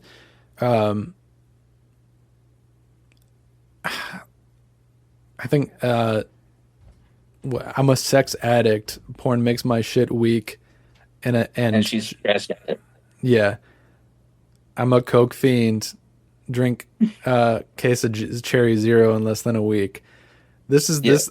Feel like this encapsulates you as a whole, and also It does. like hip Absolutely. hop. Like talking about being hard is the exact polar opposite, but it's probably very very accurate for like not only you but most people trying to make stuff within the genre. So Yeah. I found it very liberating because I mean I'd say the same. It's the exact same for me. I feel like I've been targeted in that track, and I'm in this photo and I don't like it, type stuff. But that's what I Right. appreciated of it. Right. Right. Yeah. Wow. I had never really put that into perspective before. Um but I guess that is exactly what it is, right? Like I said, I grew up around, some wild stuff. And the next album that I put out, I want to talk about that a lot more. Yeah, the one that's As that much as you're I can. putting out soon too. Yeah. There's going to be an EP before that. Mhm. And then the album that I've been working on for it's been in the vault for like a year and a half, probably. Yeah, Just yeah, from first song that I ever made for it to now. But I just have sat on it for so long because I wanted to get it right. And hmm yeah, it's just about that juxtaposition and that contrast between you know, my life that people don't see, um, and then the life that I kind of put forth that is, me being me. Because there is a weird thing there where some people will take that and be like, oh, he's just another white rapper dude who talks about being funny because that's all he has to talk about. Or, I can rap about my life being completely fine because right now it is. But there's a lot of stuff behind, the scenes of that people won't immediately, associate me with, I think. And so that's what Cake Batter was like I said, I've got two older brothers, and they made a lot of mistakes that I got to grow up witnessing, and then it also kind of pushed me into music more than making the same mistakes they did. Hmm. And I'm very grateful for that. It saddens me that they had to go through that stuff, but they would have gone through it regardless if I was there or not. So, with that being said, Cake Batter it's a very me song in all ways like that, right? It basically the album that I want to put out is if you took Cake Batter and made it into 13 song album that covers topics individually instead of me just being like, I do this and I do this and I don't do this, hmm But I fucking love that song though. It's very fun to make. And I got to talk about jerking off, and then I was like, maybe I shouldn't say this in the song, and then I kept it in because it kept making people laugh when I was showing my friends, and I was like, Like, son, open up. Yeah, like I can't. I'm busy with something. I'm busy with something. Yeah. Yeah. I I'm sure that's happened. What can I say? You know? That Again, it's scenario. very human. It's weird because I don't have I don't tend to overshare immediately when I meet someone, but I will if I think it's going to be funny. Does that We're make on that sense? territory now because we kind of directly know each other for about an hour and a half, and Right. we're on that verge of oversharing and not. Right.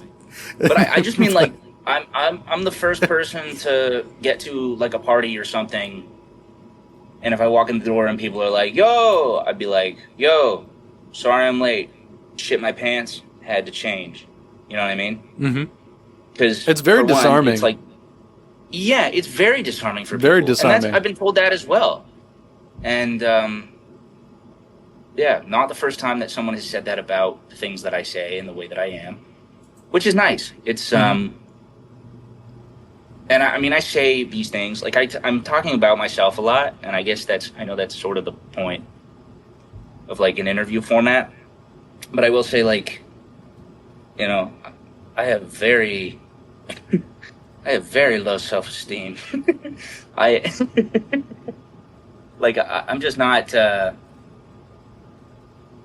Generally, when I talk about this stuff, I preface with like, yeah, you know, like I don't want to sound like a douche, but because of this kind of, situation where you are a listener of my stuff, then I kind of feel like it justifies me just kind of talking. Mm-hmm. But anyway, yeah, it's very disarming, and I do it because it's funny, but I also do it because it's real. Mm-hmm. Like in my head, I'm like, I could say that because it's funny and it might make them laugh, but also I did have to, I did shit my pants and have to change. Does that make sense? This is So a I'm real just, story, or is this just an example? I probably did it, but that's neither here nor there. I feel like you'd remember if you did something like that before a party, man. I think we need to talk about this. I feel like we No, brought I up mean, have you a ever, memory. man, I've done it before work, probably a handful of times. Okay. I make jokes about like, I mean, it's a similar thing instead of like the party setting. When you say a handful of times, do you mean 2 or do you mean 7?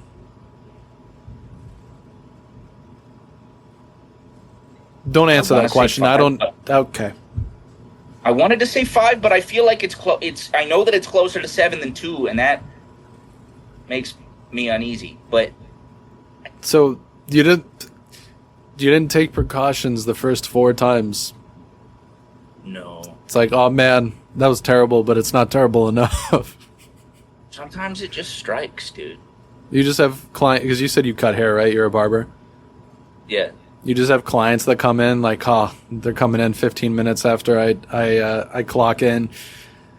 I'm pretty nervous about this. Man, one time had to leave my buddy in the chair. Thank God I knew him. I think it was just to piss. Maybe I did shit, though. I very well could have been like, dude, I might poop in my pants if I don't go to the bathroom. He was like, okay.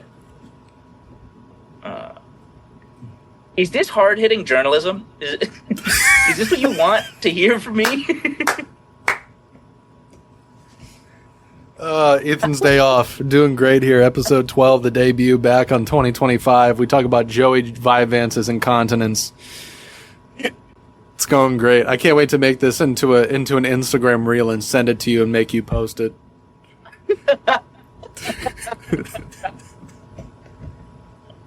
Fuck. I can't wait either. Oh my goodness.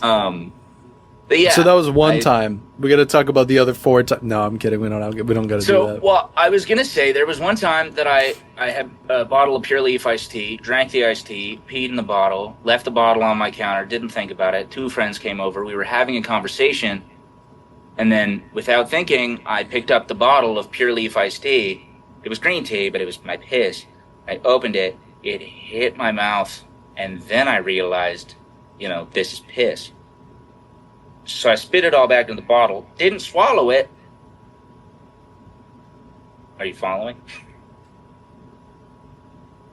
Yes, I am following. Didn't swallow it. But that was one of those things that, like, I told you here, which, like, maybe that's an overshare, but it's also just like most of the time I figure one of my friends is going to tell one of my other friends anyway, so I might as well say it. And then it kind of just turns into me being comfortable enough to say it to any. Right? It's like in Pitch Perfect when Fat Amy's like, I call myself Fat Amy, It's like, I'm going to tell everyone that I fucking shit and piss my pants, because if I do it and someone else tells someone else, that looks bad on me. Yeah, I can see that. I can see it. Yeah. I was wondering too how like the Pure Leaf, like how you could mistake that, but then you said green tea. I'm like, Green tea. oh, because if it was black tea, then I think you'd just be a goner at that point if you couldn't see the difference. I'm just sick. Yeah. Wait, so you left it? Where did you leave it? Where did you leave the bottle of the Pure Leaf? Where did you leave that at? Just like on my table, I think. Your table? I can't even remember. It was months ago now. But, yeah. I was talking to this girl at the time. Immediately told her about it, I think. Now she's my girlfriend. Oh, okay. So maybe it works. Clearly something works for me, because I don't really know what that is. But yeah, no, it was just out. Yeah. So I don't know. That's the life of an artist, dude. It's me and Dwayne The Rock Johnson just pissing on bottles in set. We got to be efficient with our time. I don't know if you heard about that. That's what he was doing on set. Oh, really? Huh. Yeah. It was like Vin Diesel wasn't professional, and then everyone was like, The Rock's pissing in bottles. It's tough. Yeah, I mean, you gotta do what you gotta do. The life of a starving artist. The life of a starving artist. Day number 5. Pissed in a Pure Leaf bottle. I peed in the Pure Leaf again. I'm halfway through Donuts by Jay Dilla. Oh my goodness, that's funny. Yeah. Well, cool. Talk about the new album. Talk about the EP. Talk about the whole rollout here, because I saw that too. I got to get him on in order for him to talk about that. Yeah, man.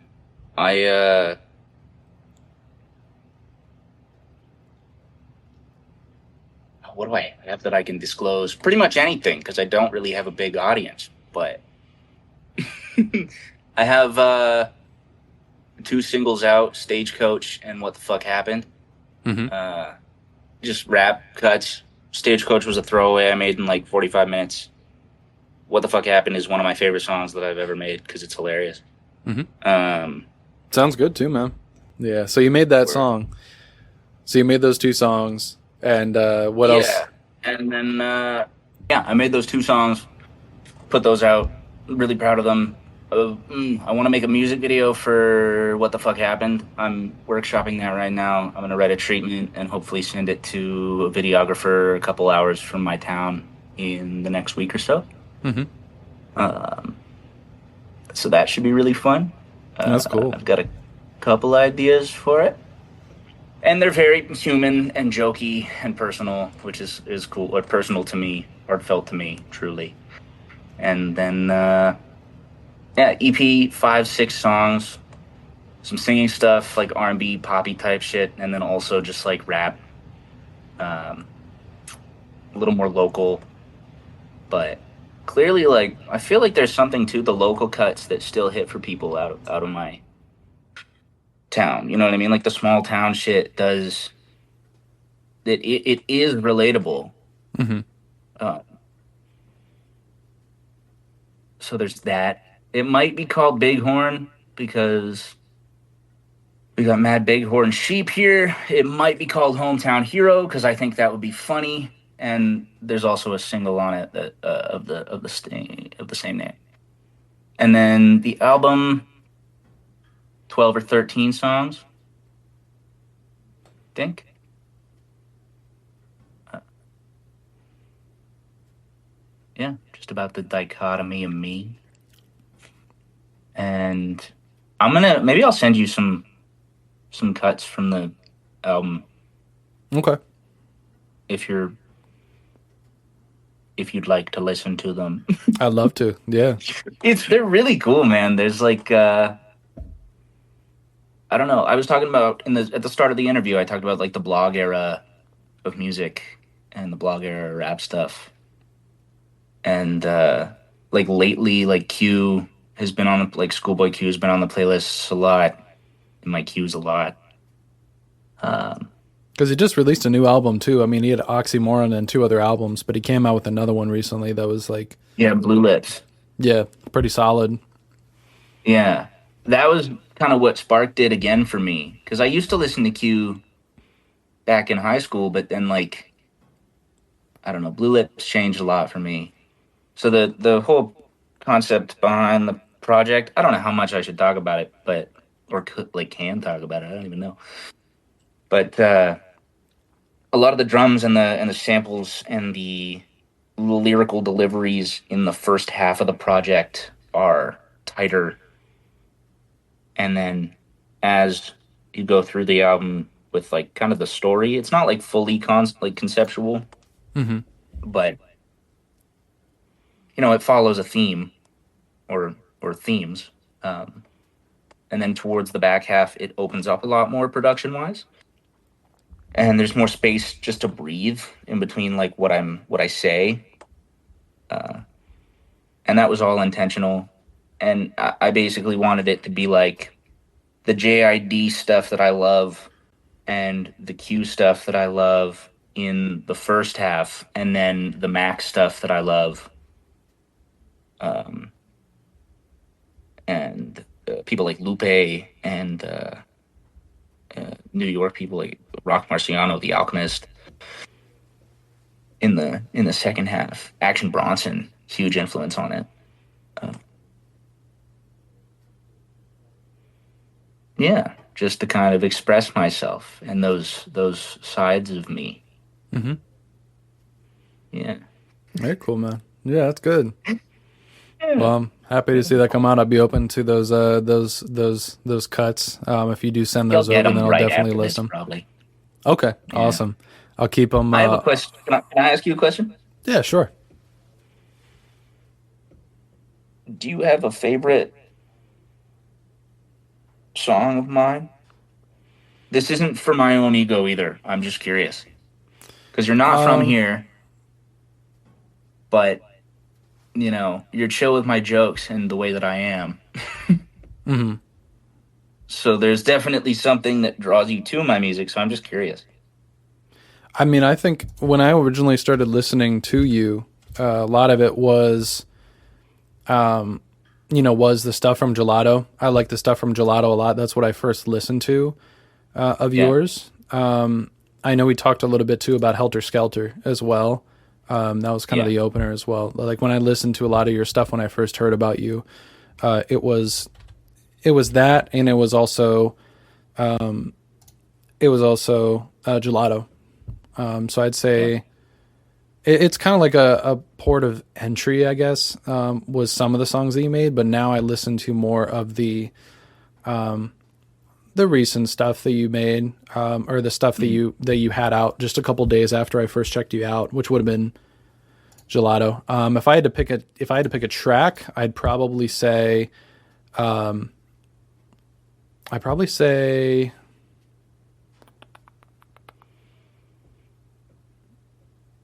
Heavyweight was a solid one. Like if I put on a song, I'm definitely putting on Heavyweight. Like that seems like the go-to, and I knew when I made it, I was like, "This is a dope fucking song." Mm-hmm. That's so interesting. Yeah, yeah, I enjoy it. I mean, it's like music from Muses. It's stuff that it sounds good on there. It's not my thing per se. Not my cup of tea, I guess, because I've gotten so used to listening to a lot of like hip hop stuff. Yeah. But I would say that would be kind of the corner, you know. Also, too, like I listen to some of the stuff like Sixth Street and Character Work, and I just see like such the radical difference in from Sixth Street Yeah. to Gelato, and just like I listen to like one of the biggest tracks on there from Spotify is Topanga, and I listen to Yeah. the rest of the songs, and they don't hook you in as well, for my Mhm. personal opinion. Yeah. Similar to how Topanga or even more like Gelato does. So I just saw that like unfolding. I'm like, this guy's gotten better over time. You can see it. He's not trying to hide it, within reason. Absolutely. So that also kind of like added some charm as well to the profile I of who this guy appreciate that, was. man. Yeah. That's a point of, I don't know, contention for me. I don't want to take that stuff down. Sometimes I'm like, fuck, is it fucking up my listener thing? Like, do they listen to one song and it's dope because it's new, Mm. and then it auto plays the next song and it's fucking Splat from Sixth Street? You know what I mean? Like, there are parts of those songs that I love too. Character Work, a lot of that for me. I listen back, I'm like, this is a fucking write off.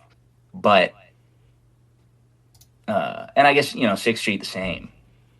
But I can also think back to when I was making those, and I'm like, man, I love those projects. I love those songs. Mhm.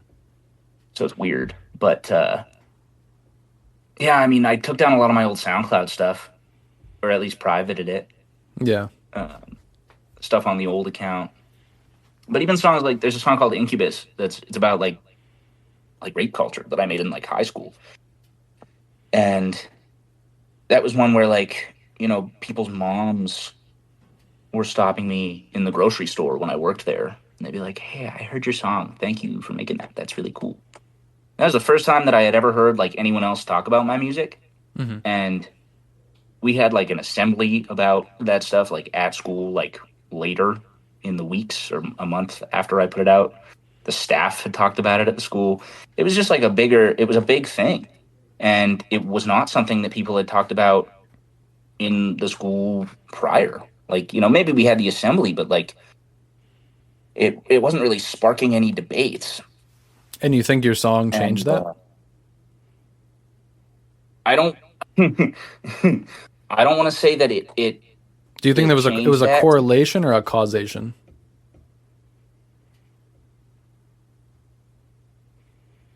I think I think that I think that it was able to push the conversation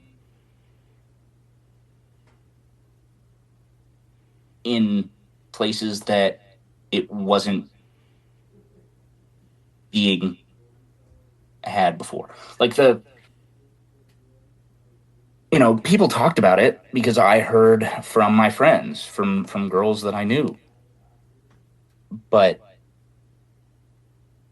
when I heard that the staff was talking about it and there were teachers being like, "He can't put that out." I was like, "Why not?" You Hmm. know. I was like, "It's out." It was out at the time, but I was like, the second that I heard that, I was like, "Good. I'm glad that I did that." And that's why I won't take it down ever, because I'll still get messages about it sometimes, and it's not even a good fucking song, you know, uh, sonically, lyrically, really, but it holds significance for me, and I guess that there's a lot of that in the other projects too. But Do I you am think that really was like grateful. proof? Do you think that was proof to yourself, like one of the first pieces that showed like the significance of like you could see the effects of the art that you were putting out, and you're like, oh, this is powerful. 100%. Yeah. And I try not to, like I said, my self-esteem is very low. I really try not to sound like I'm being pretentious all the fucking time, because Mhm. um I like to think I'm generally pretty well spoken, and uh, I've been called pretentious before by people who didn't like me. And I think it got to me a little bit. So now I'm just like fighting it all the time. Um, and that makes me less inclined to be like, yeah, like, thank you. I know I really did that. You know what I mean? But Hmm. yeah, it's moments like that where I'm like, fuck, maybe I did do something with this. Or when you message me about Helter Skelter. We can cut that out if you want to, but but you did, you know? Hmm. And It was just unique. Like I heard it and I'm like, okay, and also to see like how the significance that you had with it too. yeah, Like being one of the songs that I don't know, just felt like because I've had ideas before about making songs pertaining to this issue about like yeah, porn and everything, and you have a lot of time to yeah, to think about it, and yeah, it's a long search. Like you build up a tolerance. I don't know if you've had this happen before, but where you built up a tolerance to where it keeps going up, and you have more and more like crazy stuff that mhm, you see, and then by mhm. the second week of consecutive viewership, you're just like, this is not even. I don't. I'm. This is not who I am. This is not what I want. Yeah, But this is what I'm going for because I'm looking for that same thing. That part sucks. absolutely. That's the worst part, Yeah, I think, in terms of that. yeah. No. The worst part is realizing it after you're already like so far gone in it, Hmm. right? And Like, like other people thinking about like if they were to see what you searched up, they would have a whole completely different perception of you. right? Like my perception of Joey Vyvanse would be much different if I knew what was searched up. You would have a much Yeah, different perception of me. And like yeah, what's private is private, but it's like, man, we all deal with that. We all have that issue. yeah. I think also like I had two older brothers and an older sister, and they helped raise me, all of them. And with Speed being like my little brother, he's a couple years younger than me, and I like to be able to like I've known him for a long time, but when he was like 15 or 16, he started hanging out with me and my boys of my age, and we were like smoking backwoods and thinking we were dope, and like the boys packed him his first bowl, and he fucking transcended. I Hmm. fucking held him to sleep. It was a whole thing, but he's fine now. Uh, but like he's someone that I care about very, very much, and I never had a little brother. So when I make songs like that, it's also just to challenge this idea that like, you know, not to speak on something so divisive as like masculinity, but there are a lot of things that I see him not be so comfortable with sharing that I've never had an issue with sharing. And that's okay, right? Like you said, what's private is private. But and this isn't about like porn stuff necessarily, but like, just with him like telling me things Hmm. over the years. And I think it made me realize that there aren't a lot of role models for things like that at all. There are people being like, don't watch it. You know, I don't watch it because why would I do that? I don't have time for that. I don't watch it because I'm getting bitches. Like I don't, Hmm. I don't understand that whole side of like what makes a man because it's not helpful, right? I guess to be fair, you could just say don't watch it. And a lot of people aren't going to watch it, Yeah. but people will also be like, if you're watching porn, stop it. And it's like that's fucking addicting. That's like telling me to put this down. You know what I Hmm. mean? Or even like And food like, too. Food is kind of that one for oh me. my god, yeah, me Like too. someone saying just eat less. Like I want to Hmm. swing at them Yeah, because like yeah, fuck you. Yeah. because like it's and like Joey, I'm gonna say this. Like we're both like um like neither of us I'm gonna are crush the Stella. skinniest people on earth, right? Oh yeah, no, for But sure. it's like that's one of the things that I had for a while. I used to be 260 pounds at 6'3". Now I'm down to like 210, 215. Not my greatest, but Wow. doing a little better. The beard helps a lot Yeah. out a lot too. But one Right. of the things, like even still to this day, that I deal with is food as a way. Food is kind of like my equivalent to you, like whatever you're vaping or whatever you're smoking. It's like it's a way to be able to be stimulated and not have to dwell on these thoughts in meditation, if that makes Yeah. sense. Like it's just something else to keep Yeah. the brain stimulated and going. And it's like when you do that for so long, it becomes part of your identity, becomes part of your behaviors and your decision making Yeah. process. It's a thing you automatically go for. So Yeah. in porn, the same way, like people will use that as an addiction. And when someone says, "Oh, just eat less or stop watching it," it's like, what do I do to fill this time? Yeah. It sounds like a loserish question, but we all deal with it in different ways. Exactly. Yeah. That's why ultimately, like I did say, I think in the description that like the description for the song when I posted it, when I just posted on Instagram about it, I was like, yeah, this is about addiction, right? Yeah. Like it doesn't have to be about porn. It just happens, it just so happened that in that moment I was like really struggling with that. And I definitely do like still, you know. Um but the food thing was a big thing for me. My oldest brother, he struggled a lot with addiction, and um, yeah, I think it's not, yeah, it's not talked about enough. There's not enough of a discussion going on. I feel like from like person to person, um, a lot of the time, particularly like male to male, Hmm. in a way that's like actually talking about how those things can affect us. Like there's a lot of like fucking one of the boys will pull up and be like, I just fucking jerked off. I'm like, yeah, what were you watching? Like we're all just like, what'd you watch? To what? Which is crazy. But like the fact that that just became normal, you know, Hmm. at least to me, to just be like, oh, yeah, we all know, we could all list a bunch of porn stars' names. We can all fucking, you know, but like none of us have been like, man, I think this is a problem. Yeah.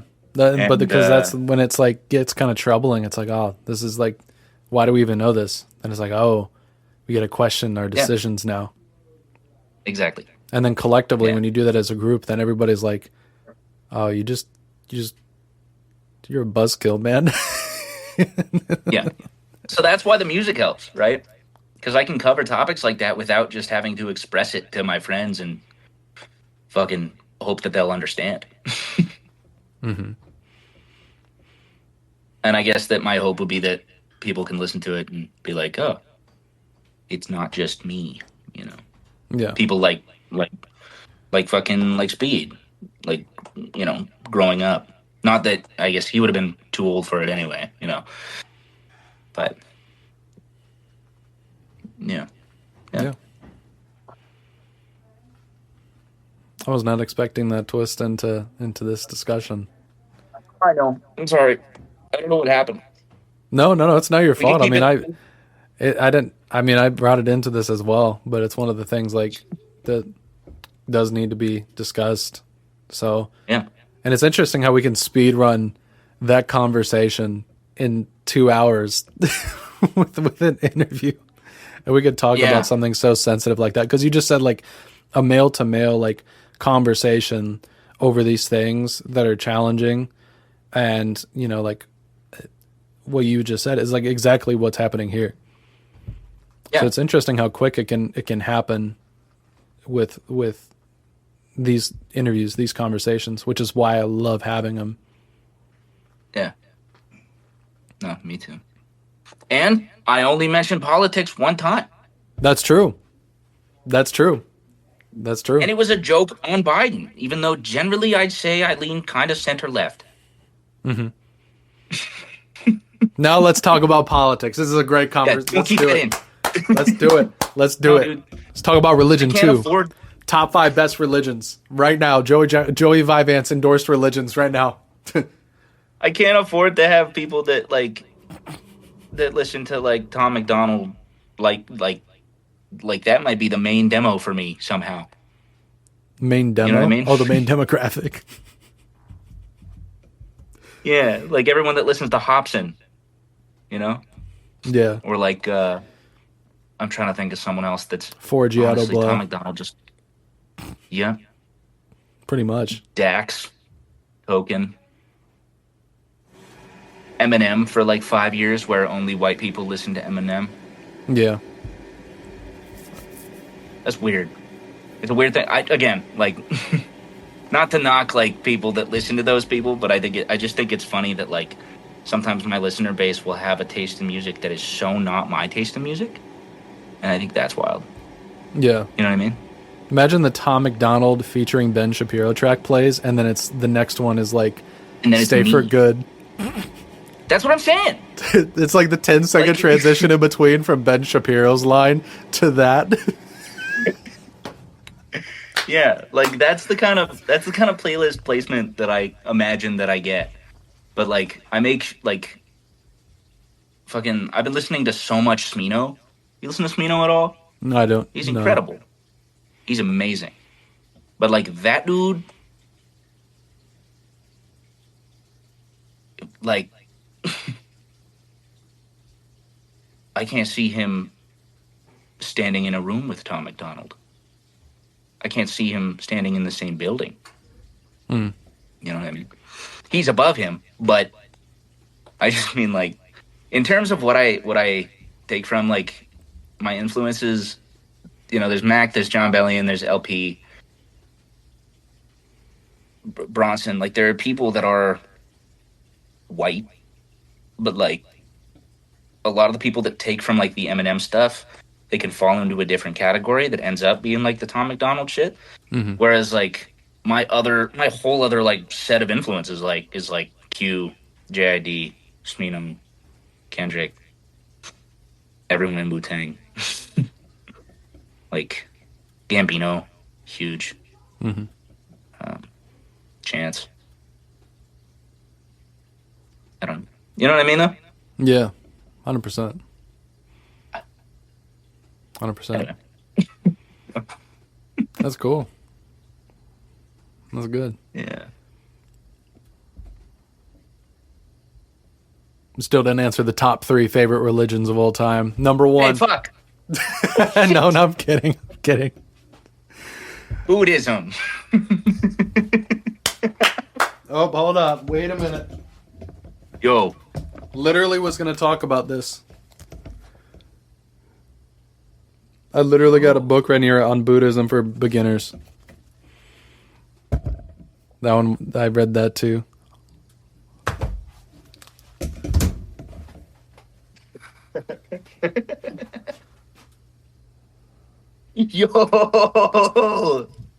Yo! It's a meeting of the minds. The meeting of the minds. I had another one too that I don't know where it went. But there you go. There's a that's the most out of focus thing I've ever seen in my life. Let's go. That's how you know that it's so minuscule though. I like that. Yeah. There you go. Dude, like, we gotta stop the suffering, bro. Like, bro, my chakras, all of my possessions. My chakras are so off. This world, like, ever since Trudeau left, like, I've just been off. I feel like the rug's been pulled out. Oh my gosh, that's funny. Yeah, I started reading some of this, and like what we talked about with like suffering, with human suffering. Screw it, let's get into religion while we're at it. We're getting into everything. Go. Yeah. Yeah. Just like even the food stuff, even the addiction stuff, it's like all of that stuff has created human suffering. and like to be liberated of that suffering or like that addiction of things is like what we all aspire to do sooner or later in this life. Yeah. And it's like, man, imagine if we didn't, have that. And like to read all of these things about how humans create their own suffering, and that's like gargantuan compared to the pain that we feel when we're born or when we grow up or when we get a broken leg. Like, yeah, it all just makes sense. It makes you feel so much like you can control so much more stuff. Your emotions dictate everything in your life, almost everything in your life. It's insane when you see it from a bird's eye view. Like you could be way different now. You could be in a ditch somewhere just based on the way you think, but you're here now because you took a different path. Yeah, and it made me realize like that I never really think about what other people are like, unless I'm like offending. You know what I mean? Mm-hmm. Which like I am constantly very apologetic, but like I have a hard time reading people sometimes, but I also just like fly by the seat of my pants. I don't really think about response to response things and how their emotions are affecting decisions. Mm-hmm. But the way that you said that, it really does like literally everything we do is defined by that. It's defined by us and obviously like our decision making. And that's not like me being profound, but like it is a profound idea that like any emotionally charged choice could affect everything that we do, and everything is an emotionally charged choice. You know? Mm-hmm. Like that's 100%. just it's like human nature. Yeah. Yeah. Definitely is. Trippy. Damn. Like, my shockers are back. Yeah. The things you gotta... The things that you... things in adulthood that you gotta figure out for yourself. Like, you and I... You're 23, I'm 22. Like, we're figuring out all this. In 5 years, we're gonna come back and almost... Like, we gotta be comfortable with the idea that everything could be different. All of our thoughts could be refined.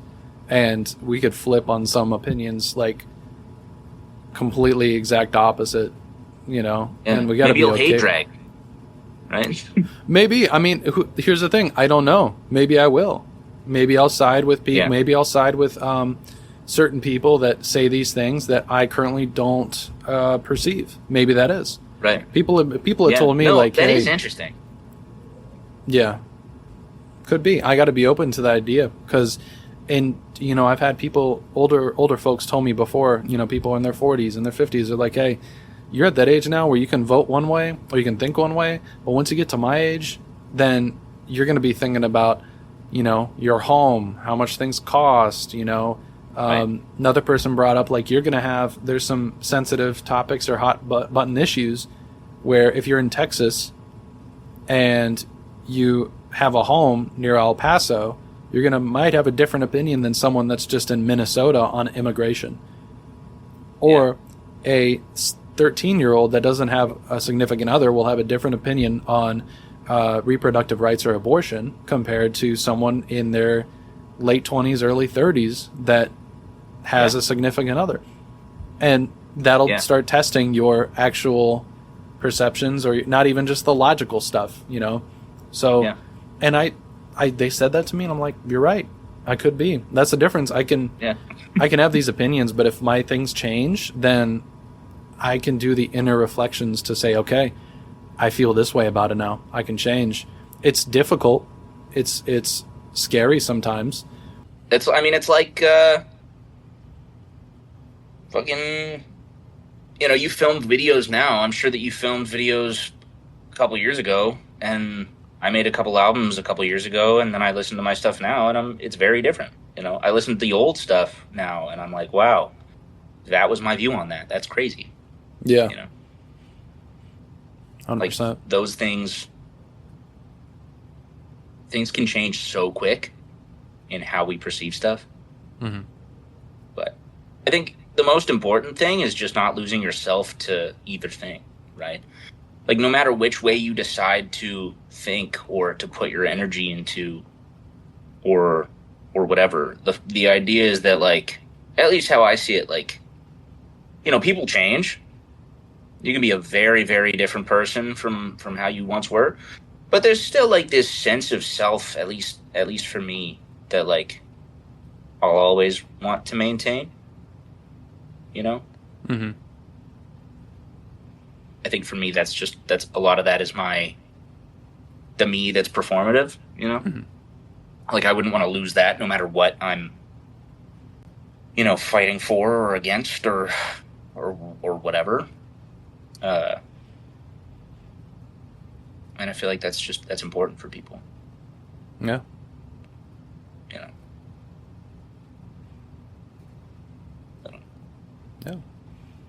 Oh, cool. We're at, we could talk a little more, but we can talk a little more, but we are at 2 hours now.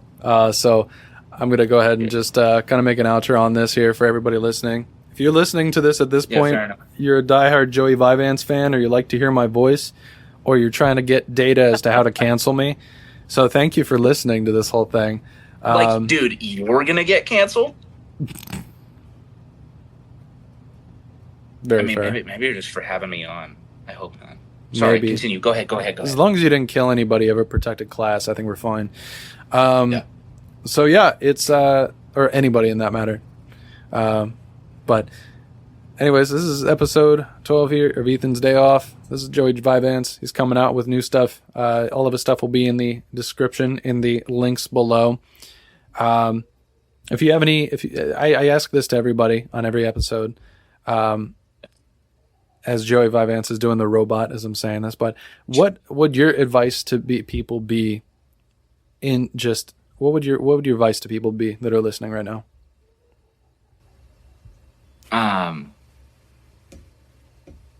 I'd say try your best to be someone that the younger you would be proud of. Because we don't fucking know anything when we're kids, but there's something so morally, like, fucked up about a child's psyche, but also, like, they're so pure. And I think that when I think about myself at a young age, and, when I'm down on myself now, I just think about that. And I'm like, man, if I talk to young me, he'd be like, fuck yeah. All right, y'all. Well, thank you for listening. His new stuff is going to be coming out soon. Links in description. Hope you all have a great day, and stay awesome, everybody. We shall see you in the next episode. Absolutely, my friend. That they wouldn't dare say, and I told them one day they gon' all get repaid. Till then it's grain matter, cake batter, speed. Does it sound hard? Yes. Big chain smoker, big money folder. I'm just playing my part. Brother's got a rocket in his pocket. I just shot a low in my belly button, trying to scoop it out.